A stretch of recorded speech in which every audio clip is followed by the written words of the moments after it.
রাজধানীর মিরপুর 10 নম্বরে সেখানে সড়ক অবরোধ করে বিক্ষোভ করছে শিক্ষার্থীরা। আমাদের সহকর্মী ফেরদৌস রহমান রয়েছেন সেখানে, বিস্তারিত জানতে যুক্ত হচ্ছি তার সঙ্গে। ফেরদৌস, 10 নম্বরের অবস্থা কেমন একটু জানাবেন?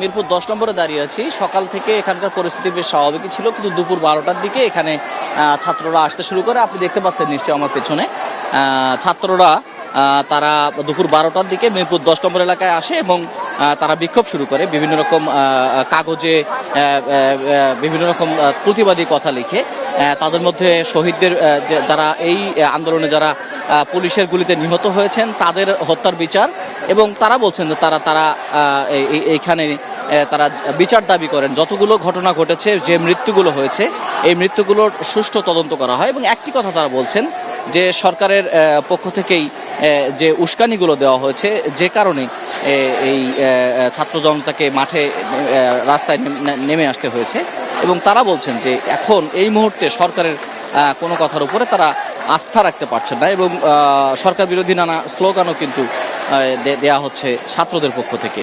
এবং এখানে পুলিশ সদস্যরা ছিলেন, তারা একটু সরে গেছেন। এই মুহূর্তে মিরপুর স্টেডিয়ামের সামনে গিয়ে সেই পুলিশ সদস্যরা অবস্থান নিয়েছেন, আর ছাত্ররা তাদের বিক্ষোভ প্রদর্শন করছে। এবং এখনো পর্যন্ত এই বিক্ষোভটি শান্তিপূর্ণই রয়েছে। তবে বিভিন্ন রকম স্লোগান এখানে আসছে, জাতীয় সঙ্গীত এখানে গাওয়া হচ্ছে, গণসঙ্গীত গাওয়া হচ্ছে। এবং যারা এসেছেন ছাত্ররা পুরোপুরি তারা আইডি কার্ড নিয়ে এসেছেন।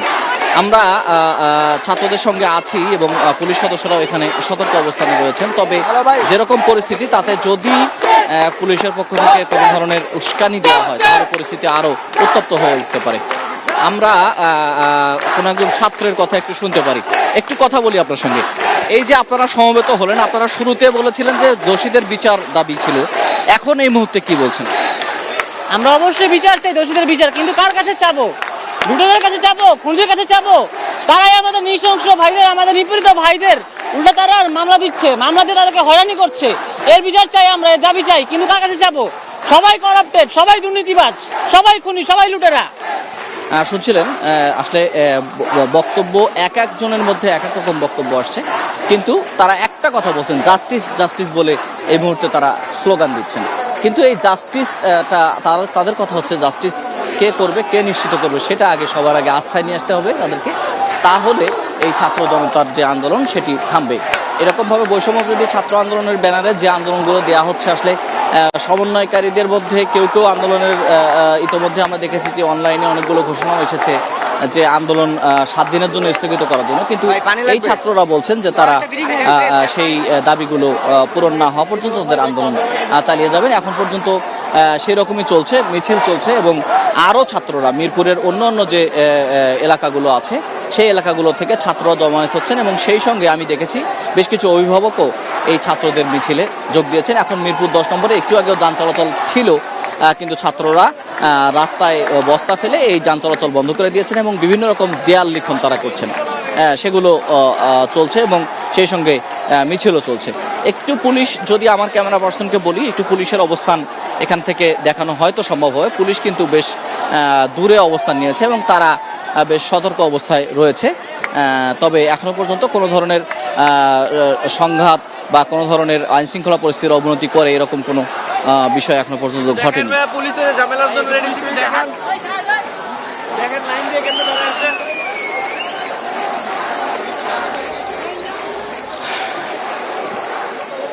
মিরপুর 10 নম্বরে যতই সময় গড়াচ্ছে, ছাত্রদের জমায়েতটা ততই বাড়ছে। বিভিন্ন প্রতিষ্ঠান থেকে, আরও বিভিন্ন প্রতিষ্ঠান থেকে ছাত্ররা এসে এখানে জড়ো হচ্ছেন এবং তারা পুলিশের যে হামলা, গত দিনের যে ঘটনাগুলো, সেগুলো আমরা যেটি মনিরুল ইসলাম মিন্টুর কাছ থেকে জানছিলাম, ইস্ট ওয়েস্টের সামনে যে শিক্ষার্থীরা, ফেরদৌস আপনি নিশ্চয়ই শুনতে পাচ্ছেন।